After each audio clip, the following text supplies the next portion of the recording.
Hi everyone, my name is Jon Reidy and I look after the design system, or I help look after the design system at HSBC. For everyone that hasn't heard of HSBC before, we're one of the largest international banks and we operate in around 60 countries. At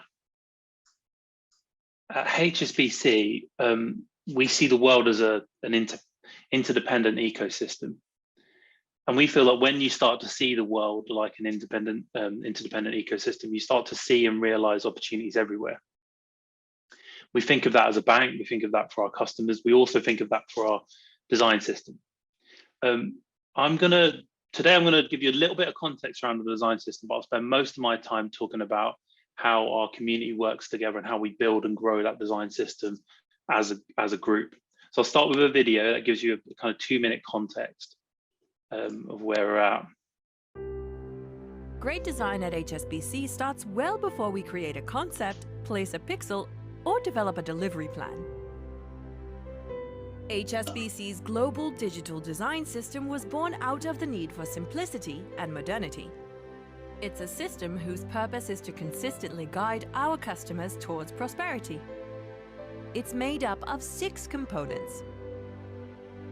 Design language, a common and modular design language that aligns HSBC's brand to its brand foundations, design guidelines, and implementation.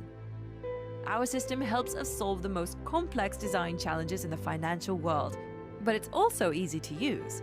That's because it's evolved from strong foundations and been crafted by the hands and minds of people that'll use it.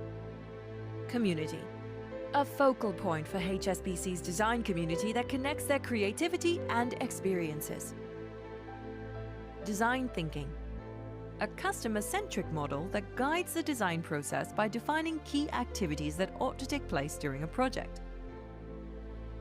Review and alignment, design operations that support teams and business lines to evolve digital assets in line with guidelines. Measurement and performance, methodologies that help teams prove the effectiveness of products and designs using data, common analytics services, and best practices. Tools, a common tool set that aligns HSBC's design community and practices while improving design output and efficiencies.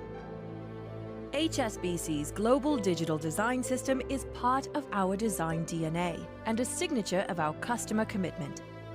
It connects the tools our design community use and shapes every experience we serve our customers. Together, we thrive.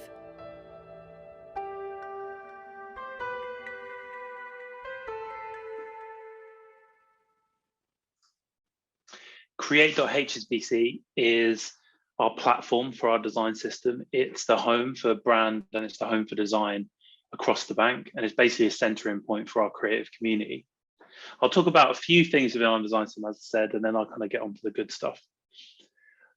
One of the main things that our design system center around are the kind of design guidelines themselves. So that's our documentation about the types of behavior we expect, the kind of UX, the design. Most of it is kind of wireframe based. So we try and avoid the style on this layer. It's more about the behavior, the do's and don'ts, instructions, and a kind of context for our users. It's built on industry best practice. It's insight driven. They are created by the community, as I'm going to talk about in a minute, and they act as our single source of truth. So our benchmark for any particular item. We have tiny things like icons. We have buttons, drop downs, everything digital. We span across print. We span across different channels. And we go all the way up to brand foundations. We rely quite heavily on, like I said, this wireframe style. It's a way of it. It's a way of explaining how the standards work in a non-style based way. So we have the visual layer will come later, but this is the layer, the kind of future-proof layer that explains how everything works. So when it comes to the actual the specs or the kind of styles, they all live within our toolkits and our templates. So this is where we kind of bake in all of the real detailed specifications. These are these are quite practical files that designers can use to build with. We have quite a kind of advanced system in digital. We also have our print templates that we use for events, brochures, emails, etc. We use Sketch and Adobe for everything that we do at the moment, but we're just transitioning into Figma. And we've had brilliant adoption, and we pretty much all teams use these at this stage. So I'm going to go on to talking about what I really wanted to come here and talk about today, which is the collaboration model and the way that we build things as a group. So one of our main objectives over the last couple of years was to decentralize the way our design system worked. And in order to do that, we wanted to set up a collaboration model that allowed us to be inclusive and share our system across the whole bank. Our bank is made up of, retail banking, corporate banking, private banking, etc. And we wanted to get more people around the table in order to get better use of resources, and also to kind of help our overall maturity and culture. So what we knew at the beginning was around, when we setting up the guild, was around the remit itself. We wanted them to we wanted the guild itself to kind of help manage and evolve the guidelines, our design toolkits, to work with technology to evolve and mature our component libraries. We've got lots of different technologies that we use. Overall design alignment, so the kind of support that we give our project teams to understand our design system and to use it properly. To support the contribution from our designers themselves. So that's the designers that are actually building out journeys and experiences and everything else. We want to take those innovations, we want to bring them back into the system. And design tooling. Obviously, we're in a position by leading the design system to be the best position to really lead strategic tooling across the bank. And for anyone that works in financial services, especially kind of a large bank, you'll know how hard it is to get tooling through and how long it takes to get new technologies through. Hence, we're still kind of waiting on Figma. So when we were looking at what type of model would be best for this, we did lots of research, and I just kind of pulled up some of the main models that you'll probably see out there like currently.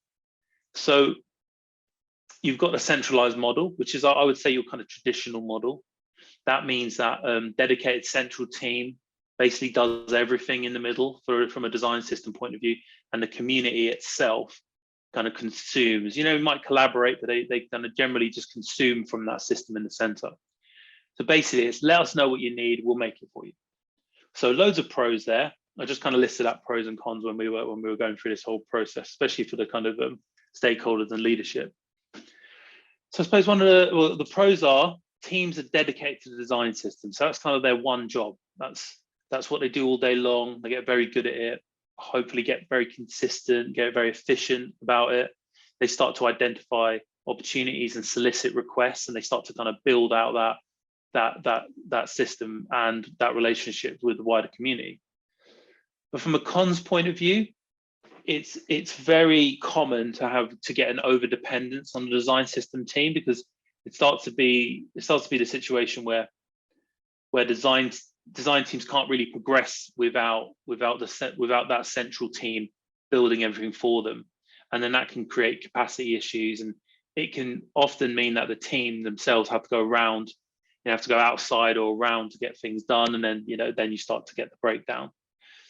And I think from a cultural point of view, the distance between the system and the end product can be a real problem, because you start to kind of abstract the design system team away from the product, and it can cause conflicts and irritation, because it can get quite hierarchical as well, where the design system, the product team might feel that the design system team sitting on a pedestal, and and then the design system team doesn't feel like the product teams really understand all of their needs and all the things they have to worry about. So then you can get that distance. So something to watch out for there.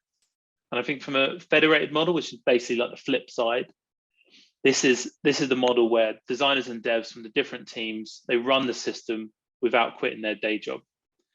So it's basically like we'll all find extra time to work together on a design system. I mean, it sounds good because there is lots of pros here. So the work is relevant to real products because you're actually using product teams to make it. There's lots of representatives, so it brings lots of insights. Huge amounts of evangelists. So yeah, boosting that buy-in. Everyone's wearing the t-shirt, everyone's going out together, everyone's proud of what they're achieving, and the mood is good and the morale's good. I think some of the cons that can, for this kind of free-flowing, completely federated model, you've got designers and devs could end up spending more time not doing their kind of primary task and basically leading to very inefficient DevOps.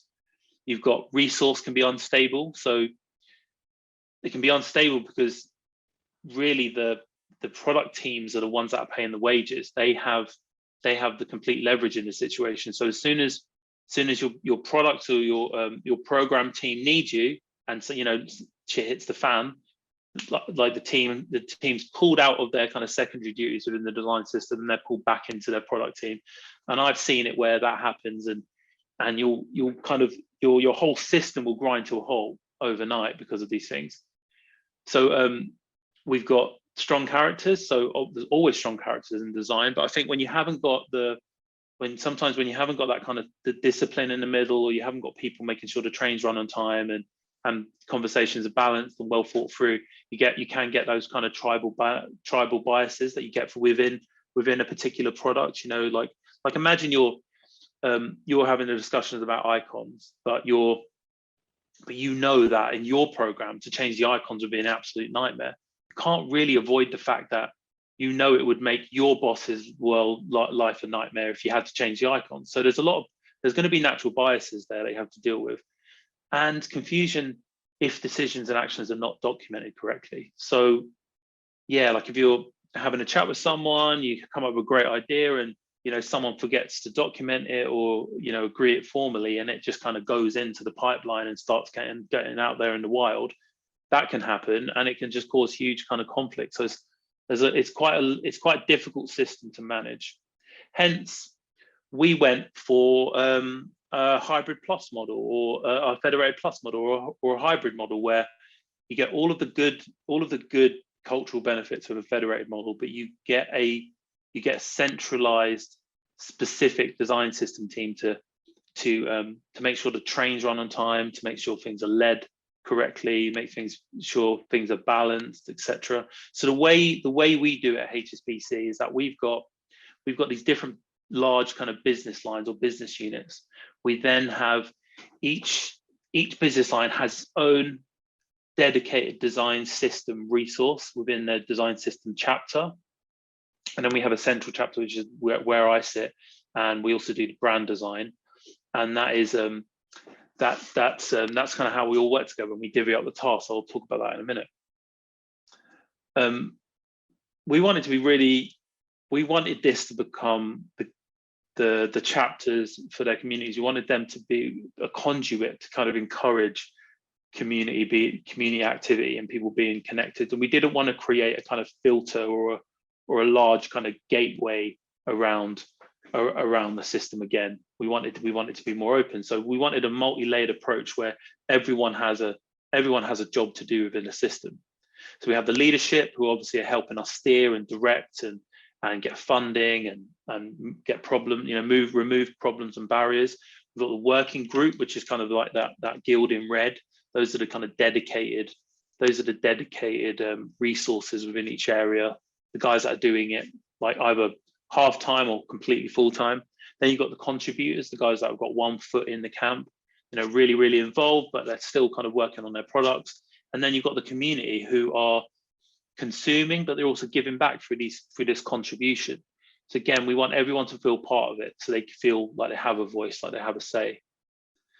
One thing that we did over the last 18 months was define our own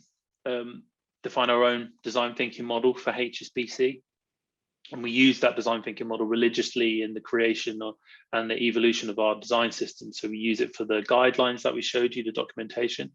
We use it for our toolkits and our templates and building those out.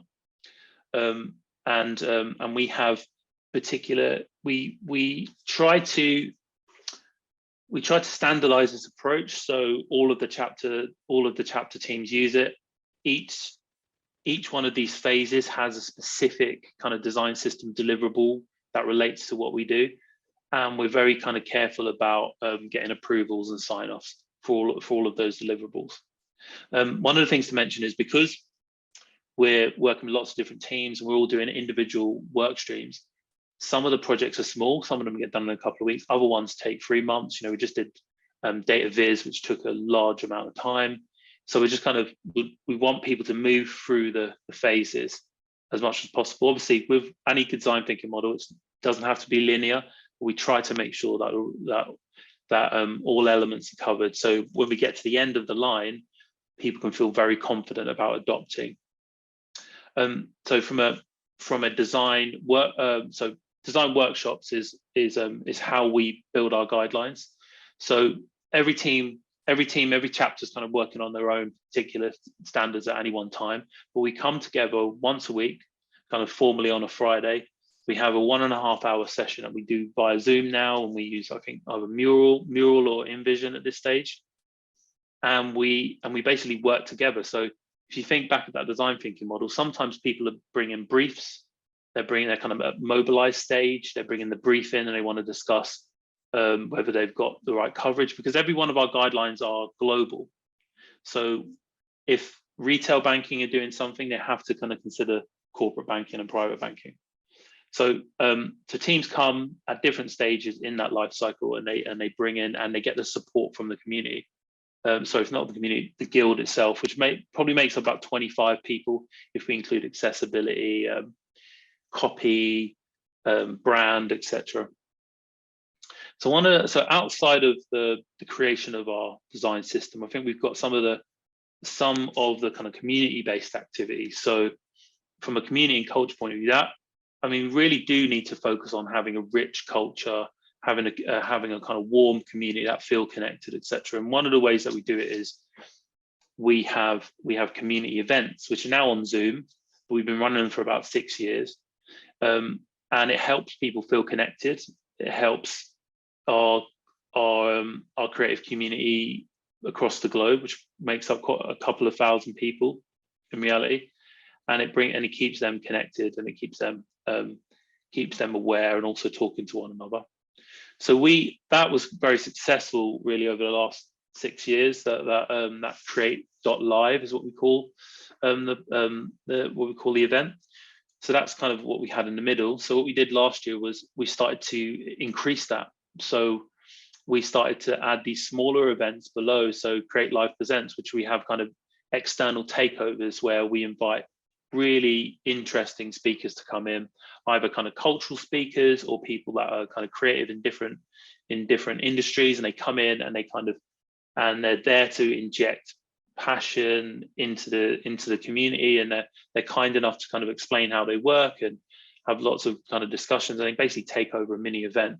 We also have meetups, so we have kind of technology we help technology have meetups and bring the community together. We have meetups of our copywriters, etc. And we're kind of trying to grow this platform. Very much kind of like inspiration taken from TED, really. And then there's a Create conference, which is kind of like the dream of ours to have, which we're hoping maybe next year we can have a kind of larger conference. So yeah, and then what we did is we did lots of research, we did surveys, etc. We analysed what are people getting out of these particular events. One of the big things I'm working on at the moment, and we're a few weeks away from launch, so you're kind of getting a bit of a sneak peek here, is our new brand identity for HSBC. So that's generally like the look and feel, and we've been focused on very much on kind of updating the foundations of our design system, which then will have a wider effect across all of the channels. I won't kind of do too much on that, but you'll start seeing stuff in the next couple of weeks anyway. So, or if you want to see more, give me a shout. But I'm going to concentrate on the kind of collaboration behind it. So about 4 months ago, when we were kind of we were a few months out of that stage from releasing our brand identity, we really wanted, and people get really excited. We're doing loads of presentations, showing people the work, and we started seeing teams actually, screen grabbing the presentations and running away and trying things out. So we said, well, this is really the perfect opportunity. If we've got the energy there, we can bring our community together, and we can actually encourage them to try out some of our guidelines and actually road test them and kind of treat them like, like Apple would treat an SDK.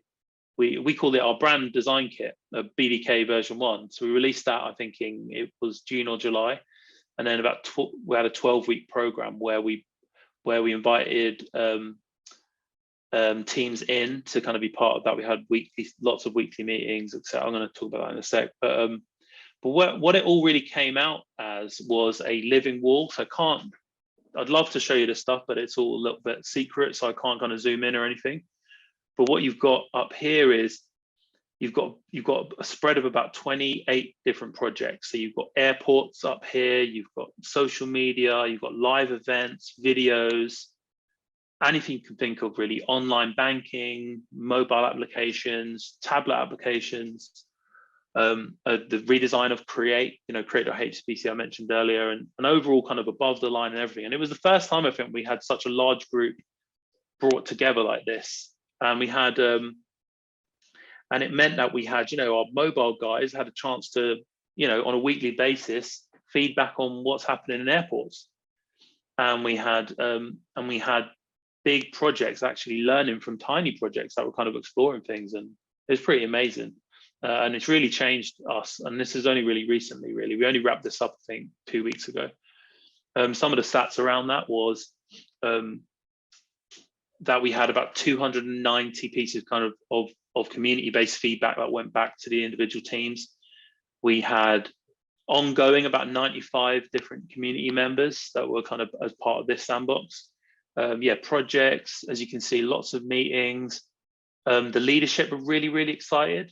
I mean, by being able to actually see the work, right at the top of the house, be able to kind of see that spread of work all in one place. I think they'd never seen anything like that. It's so accessible to them, and it created that passive transparency that they really loved, and hopefully our community was a lot better afterwards. So again, we tried to emulate the same thing. So as the teams were creating their projects with the work that we'd done, we were carrying on and starting to kind of formalize all of our guidelines, and we were sharing things via whiteboards as well, getting people to comment, obviously getting the whole community to kind of comment and pull it apart, give us ideas, etc. And it's really, really just massively helped us. I think just pretty much end with a quote, a good old Henry Ford quote I really liked. And I think it kind of sums up a lot of what we're doing. If everyone is moving together, then success takes care of itself. I think that's true. I mean, ways of working helps breed community and helps breed morale. And I think by working together, that means you're always going to succeed. Here's some details from me. I just want to say thank you for your time, and I might have a couple of minutes for questions if anyone's got any.